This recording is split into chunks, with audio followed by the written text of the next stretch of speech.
So, I am reading Lord of the Rings for the first time, and something struck me as incredibly sad and depressing in the first chapter.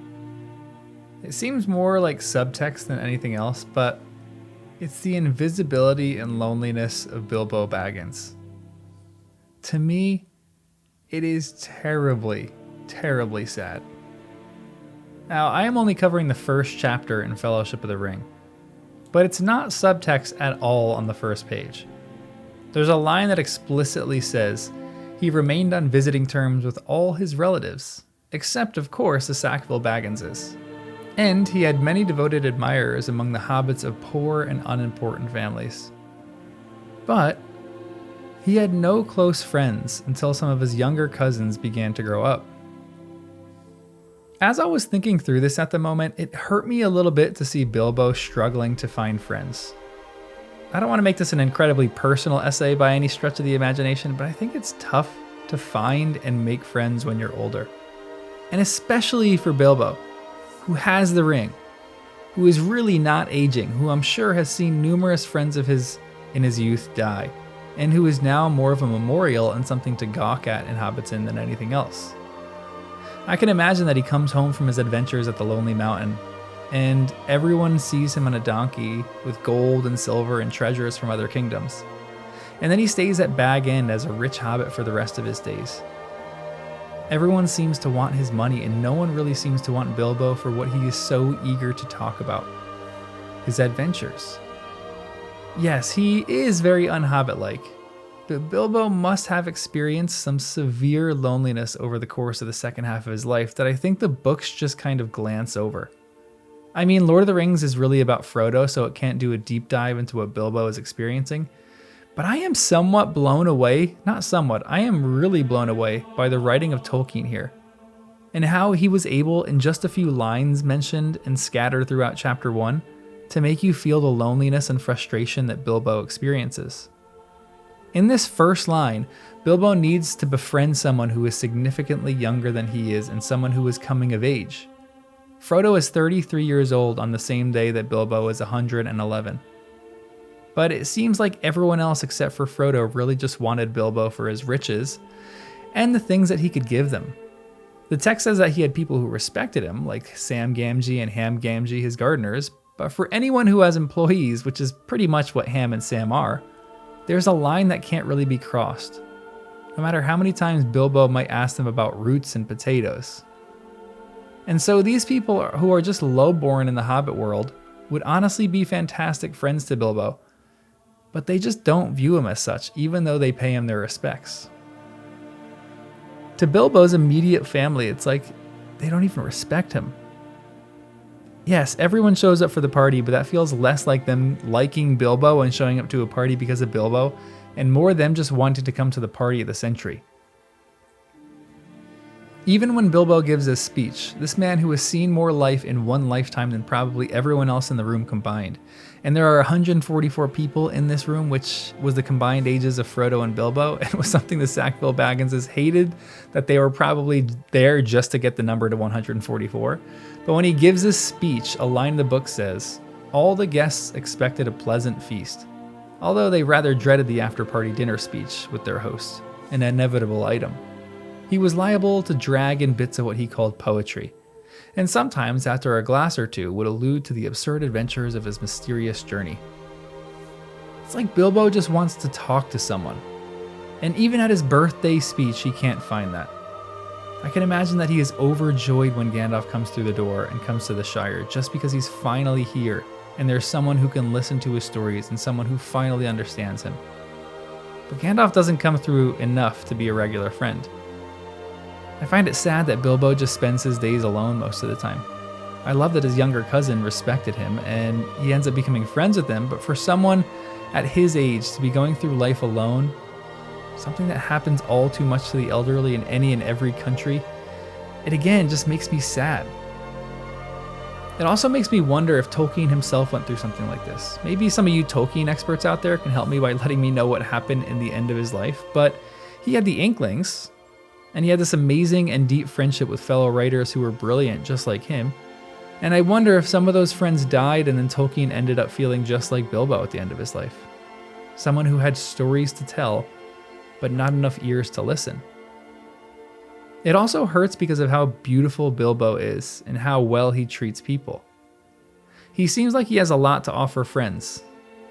In his speech, his beautiful words, "I am immensely fond of you all, and 11 years is too short a time to live among such excellent and admirable hobbits," are beautiful. It reminds me so much of my own grandpa, who died in his early 80s and who was a lover of life and a lover of people, and who brought joy into everyone's world when he talked to them and met them.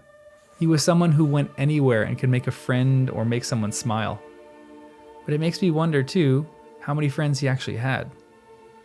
He had his family, and I remember taking a car ride with him essentially to his death.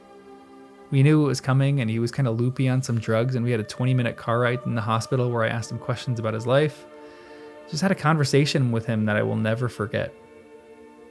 It's a conversation I wish I could have dragged out more than 20 minutes. It's a conversation I wish I could drag out for 20 years.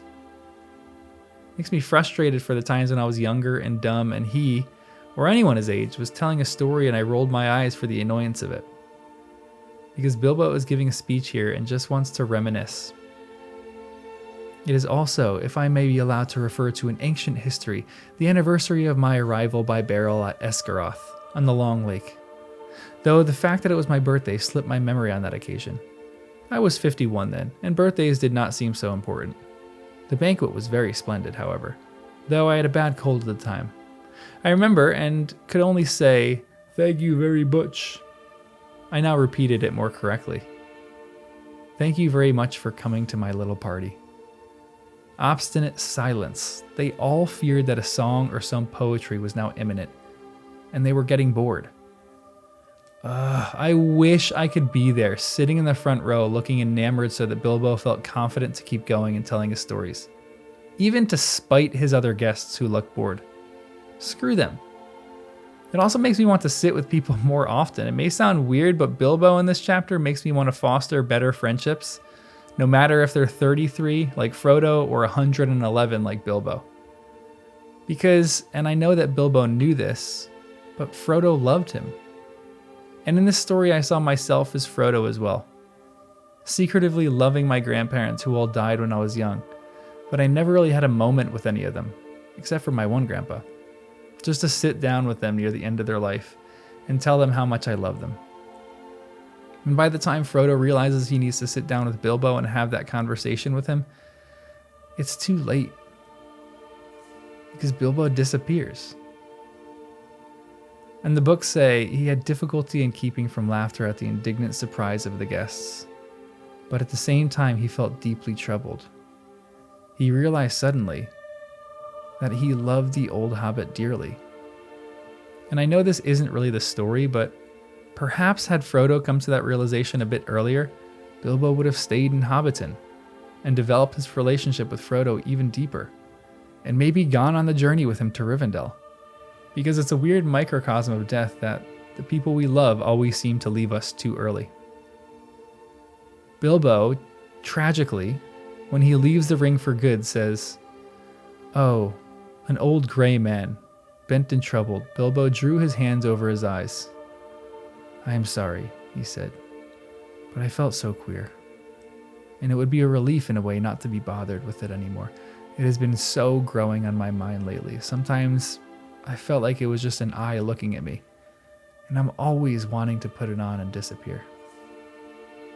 Bilbo absolutely wanted to do this for adventure, but also because all his relatives wanted things from him.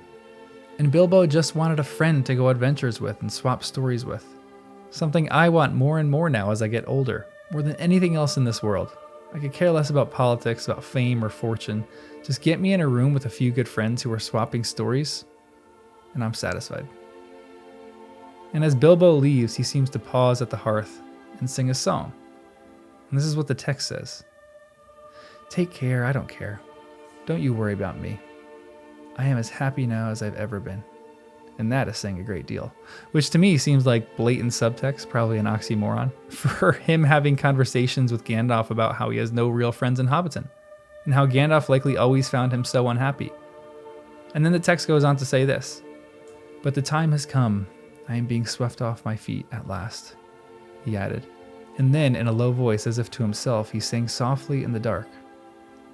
The road goes ever on and on, down from the door where it began. Now far ahead the road has gone, and I must follow if I can, pursuing it with eager feet, until it joins some larger way where paths and errands meet. And whither then I cannot say. Thank you for bearing with me for my terrible singing, but this just to me seems like a song about the end of your life and looking back on your life. Maybe not with regret, but with eagerness.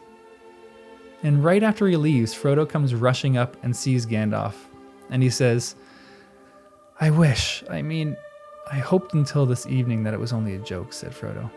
But I knew in my heart that he really meant to go. He always used to joke about serious things. I wish I had come back sooner just to see him off. I think he preferred slipping off quietly in the end, said Gandalf. Don't be too troubled. He'll be all right now. And this truly makes me sad for Bilbo. His one real friend realized the depths of their friendship just a minute too late. And Bilbo is off to have an adventure again with some of the people who do understand him and get him. It's beautiful for Bilbo in that he is on his final journey, but also tragic for Frodo, and that he never got to say what he really felt. And this first chapter was just a kick in the butt for me to say what I really feel. And to tell the people I love that I really do love them. Before it's too late.